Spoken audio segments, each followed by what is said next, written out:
الحمد لله وكفى وسلام على عباده الذين اصطفى أما بعد أعوذ بالله من الشيطان الرجيم بسم الله الرحمن الرحيم إن الله وملائكته يصلون على النبي يا أيها الذين آمنوا صلوا عليه وسلموا تسليما وقال النبي صلى الله عليه وسلم من صلى علي واحدا صلى الله عليه عشرا أو كما قال عليه الصلاة والسلام صدق الله وصدق رسوله النبي الكريم اللهم صل على سيدنا ومولانا محمد وعلى آله وأصحابه وبارك وسلم سبحانك لا علم لنا إلا ما علمتنا إنك أنت العليم الحكيم رب اشرح لي صدري ويسر لي أمري واحلل عقدة من لساني يفقهوا قولي. گزشتہ جمعہ آقا دو جہاں صلی اللہ علیہ وسلم کی سیرت مبارکہ کے ایک پہلو کو عرض کیا تھا. آپ کی ایک صفت کا تذکرہ ہوا.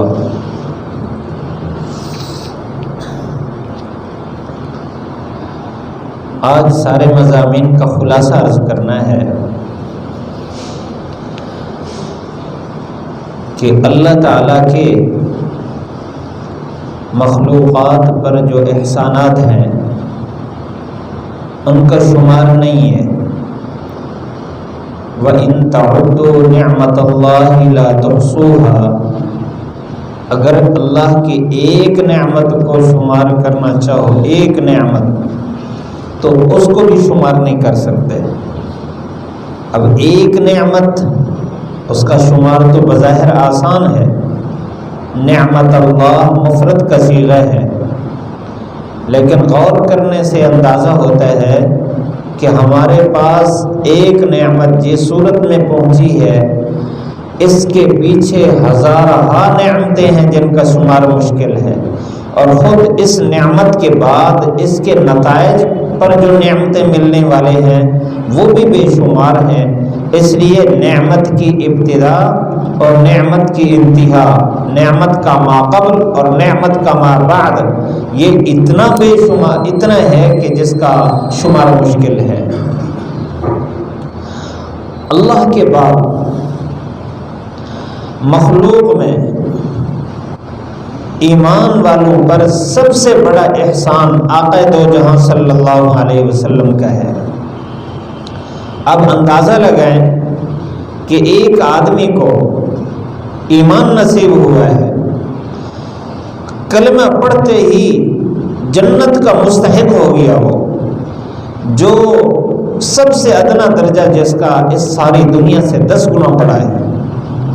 اتنا بڑا احسان دنیا میں اگر کوئی آدمی کسی کو پانی پلا دے، پیاسے کو پانی پلا دے، بھوکے کو کھانا کھلا دے، دھوپ پر بیٹھنے والے کو ایک چھت کے نیچے بٹھا دے، اور کوئی مزدور ہے اس کی اچھی مزدوری لگوا دے، اور کسی بیمار کی بیمار پرسی کر لے، زندگی بھر اس کا احسان نہیں بھولتا، ہر وقت اس کے سامنے سر جھکے رہتا ہے. اور جس کے محض کلمہ پڑھنے کے بعد اس کو دنیا کی 10 گنا بڑی جنت مل جائے اور ہمیشہ ہمیشہ کے لیے مل جائے، کبھی اس سے واپس نہ لی جائے، یہ کتنا بڑا احسان ہے. اس کے علاوہ اس دنیاوی زندگی میں اس ذات نے، آقا دو جہاں صلی اللہ علیہ وسلم نے ہمیں جس راستے پر لگایا ہے، وہ راستہ اتنا عظیم راستہ ہے کہ اس سے انسان بنتا ہے. یہ راستہ صرف اللہ کے نبی صلی اللہ علیہ وسلم نے دیا ہے.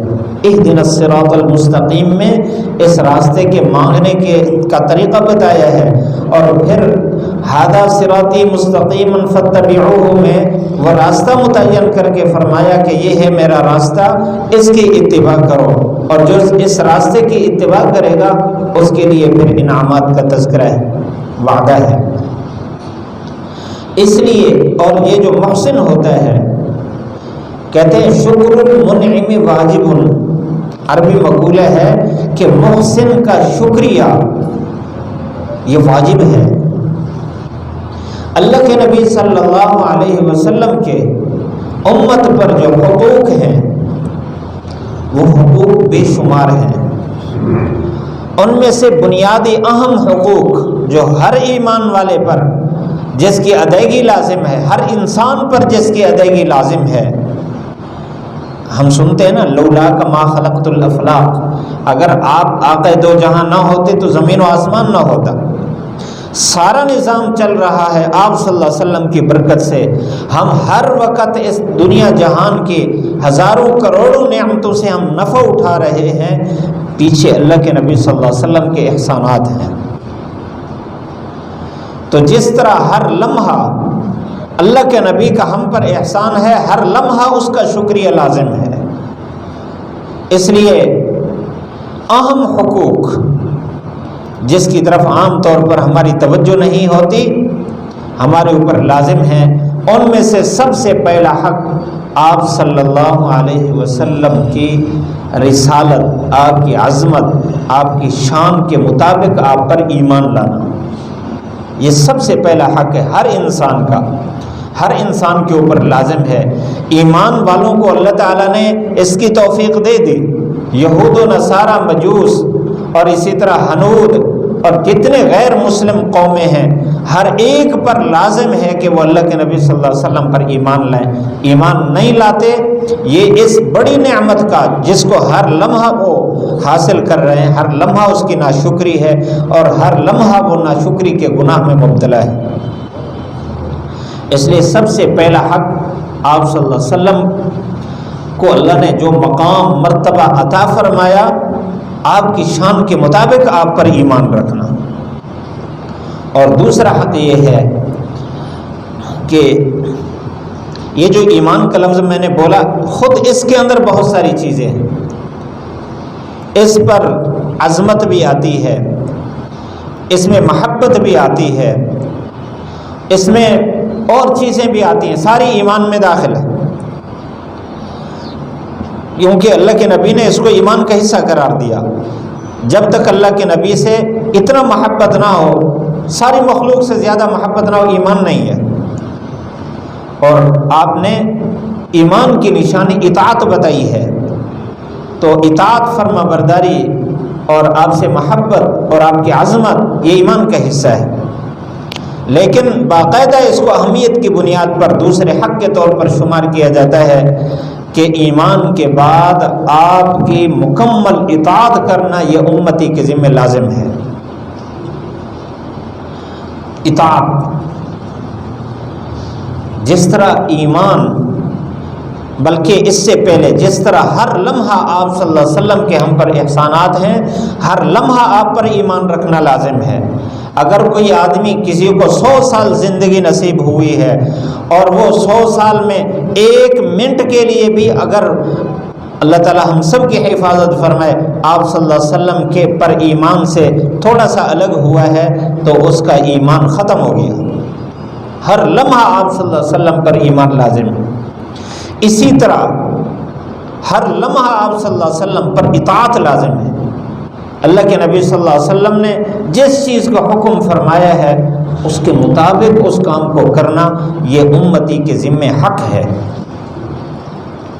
کیونکہ ہمارا ایمان ہے کہ اللہ کے نبی کو اللہ نے طریقہ، راستہ بتایا ہے، اور اللہ تعالیٰ نے جو راستہ بتایا ہے وہ خیر سے بھرا ہوا ہے، اس میں نقصان کا کیا، اس میں عدم نفع یعنی نفع کے نہ ہونے کا بھی کوئی احتمال نہیں ہے، نفع ہی نفع ہے، نقصان تو دور کی بات ہے، نہ نقصان ہو نہ نفع ہو، درمیانی حالت ہو، پھر بھی لوگ کہتے ہیں چلو نقصان تو نہیں ہوا، یہاں تو سراسر خیر ہے، خیر سے بھرا ہوا ہے۔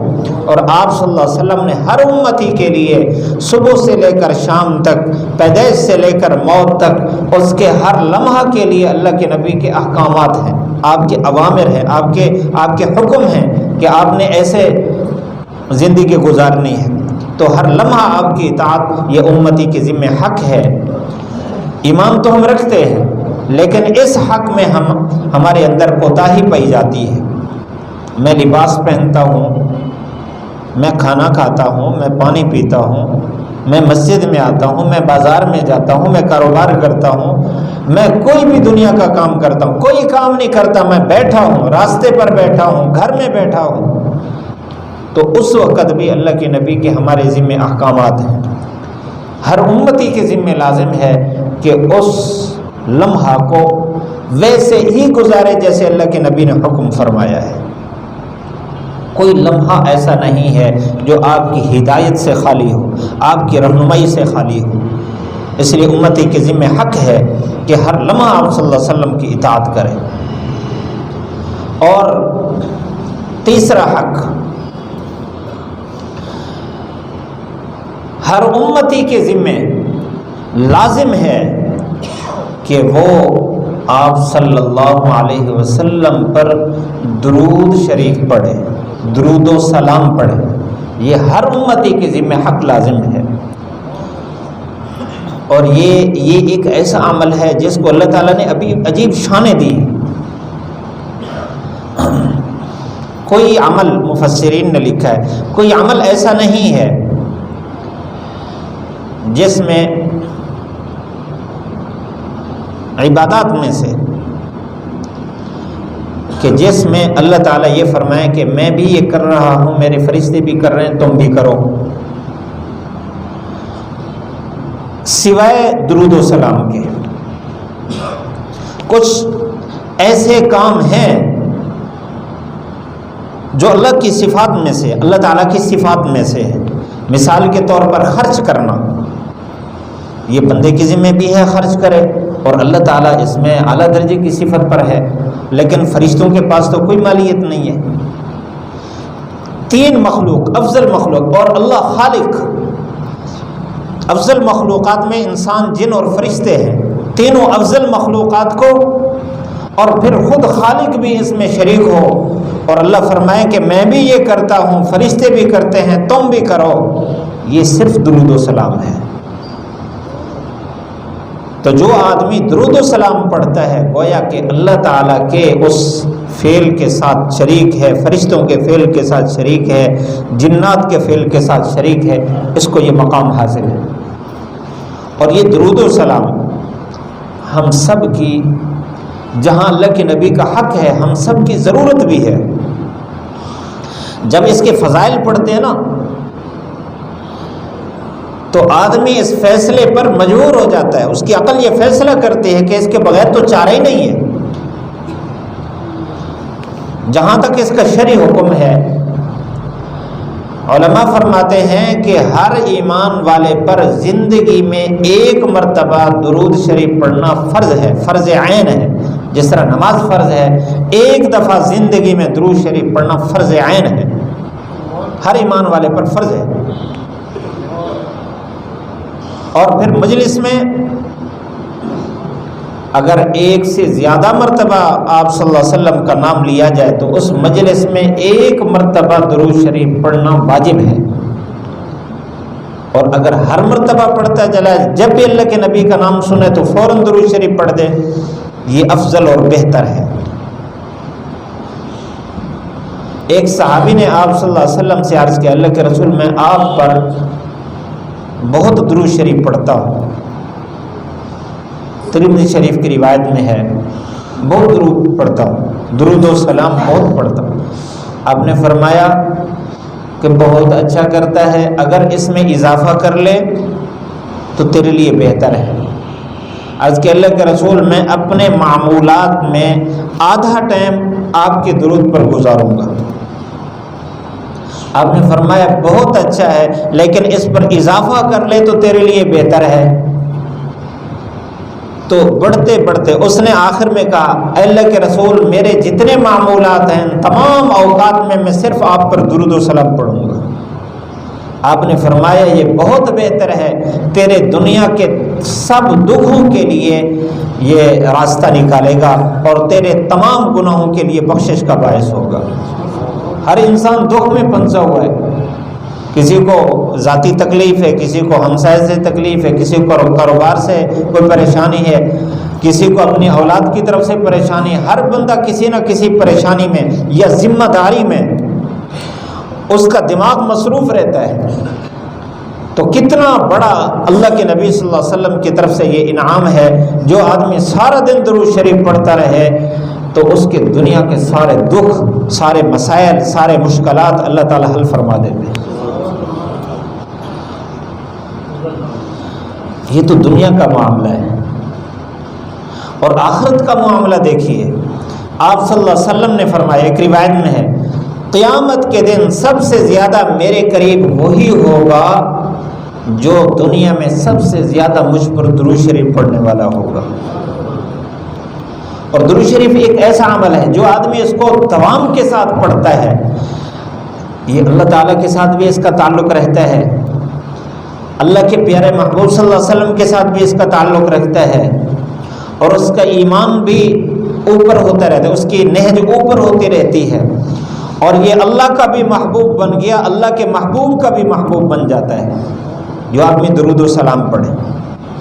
اور آپ صلی اللہ علیہ وسلم نے ایک روایت میں یہاں تک فرمایا کہ جو آدمی دعا کے اول میں درود شریف پڑھ لے اور دعا کے آخر میں درود شریف پڑھ لے، اللہ تعالیٰ اس کی دعا قبول فرماتے ہیں۔ جتنی ہم دعائیں مانگتے ہیں نا، ہر دعا کے اندر احتمال ہے اللہ چاہے قبول فرمائے چاہے نہ قبول کرے، لیکن درود شریف ایک ایسا عمل ہے، اللہ کی طرف سے اٹل فیصلہ ہے کہ اس کو کوئی نیک آدمی پڑھے، کوئی فاسق فاجر پڑھے، گناہگار پڑھے، کیسا آدمی ایمان والا جب بھی درود شریف پڑھتا ہے، اللہ تعالیٰ نے عرش اور فرش کے درمیان کے سارے پردے اس کے لیے ہٹائے ہوئے ہیں، جب بھی درود پڑھتے اللہ تعالیٰ کے ہاں پہنچتے اور قبول ہوتا ہے۔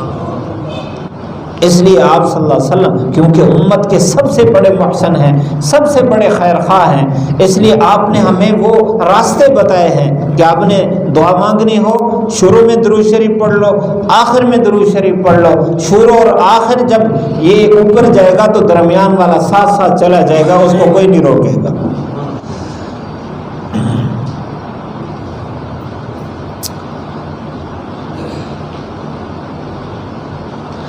درود و سلام کی خصوصیات میں یہ بات ہے کہ جب آدمی درود شریف پڑھتا ہے، امام نسائی نے اپنی کتاب میں سنن نسائی میں یہ روایت نقل کی ہے، فرمایا ایک دفعہ درود شریف پڑھنے والا ایک دفعہ پڑھتا ہے، اللہ تعالیٰ اس پر 10 رحمتیں، یہ جو درود شریف ہے اللہ سے رحمت مانگنا ہے، اللہم صلی علی محمد، یا اللہ رحمت بھیج اپنے پیارے محبوب صلی اللہ علیہ وسلم پر، اور پھر آپ کی آل، آپ کے صحابہ، آپ کے اہل بیت پر درود بھیج۔ تو ایک دفعہ مانگ رہا ہے رحمت، اللہ کے محبوب ہیں، اللہ خود رحمتیں بھیج رہا ہے، فرشتے بھی رحمتیں بھیج رہے ہیں، لیکن